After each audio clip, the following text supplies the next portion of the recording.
Pazhayannur കോടത്തൂരിലെ SIDCO industrial വ്യവസായ പാർക്കിലെ Excel എർത്തിങ്സ് കമ്പനിയിൽ വൻ അഗ്നിബാധ.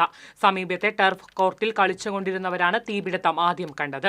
ജീവനക്കാർ വിവരം അറിയിച്ചതിനെ തുടർന്ന് വടക്കാഞ്ചേരിയിൽ നിന്ന് അഗ്നിശമന സേന എത്തിയാണ് തീയണച്ചത്. ഷിഫ്റ്റ് തുടങ്ങുന്നതിന് മുൻപായതിനാൽ തീപിടുത്തത്തിൽ ആർക്കും പരിക്കില്ല. ഷോർട്ട് സർക്യൂട്ടാണ് തീപിടുത്തത്തിന് കാരണമെന്നാണ് പ്രാഥമിക നിഗമനം.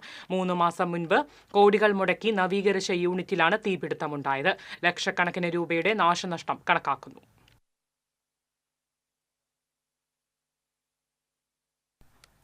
കൂടുതൽ വിവരങ്ങളുമായി രാജു ചേരുന്നു. രാജു, ഇന്ന് രാവിലെയാണ് അപകടമുണ്ടായിരിക്കുന്നത്. ഷിഫ്റ്റ് തുടങ്ങുന്നതിന് മുൻപായതിനാൽ തന്നെ ആർക്കും അപകടമോ മറ്റാളാപായമോ ഉണ്ടായിട്ടില്ല എന്നുള്ളത് വളരെയധികം ആശ്വാസകരമായ ഒന്നാണ്.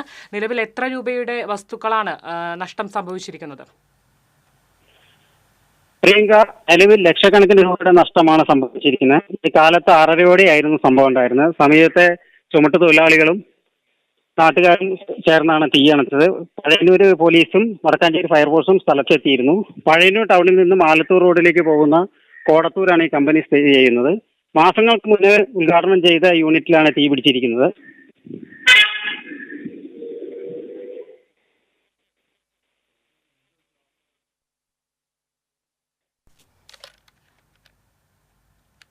ശരി രാജു, പഴയന്നൂർ പഞ്ചായത്തിലെ കോടത്തൂരിൽ പ്രവർത്തിക്കുന്ന സിഡ്കോ ഇൻഡസ്ട്രിയൽ വ്യവസായ പാർക്കിങ്ങിലെ എക്സൽ എർത്തിങ്സ് കമ്പനിയിലാണ് വൻ അഗ്നിബാധ ഉണ്ടായിരിക്കുന്നത്. ലക്ഷക്കണക്കിനുള്ള നാശനഷ്ടമാണ് ഉണ്ടായിരിക്കുന്നത്. ഷിഫ്റ്റ് തുടങ്ങുന്നതിന് മുൻപായതിനാൽ തന്നെ ആർക്കും ആളപായമോ മറ്റു പരിക്കുകളോ ഒന്നുമില്ല. വിവരങ്ങൾ നൽകിയത് രാജുവാണ്.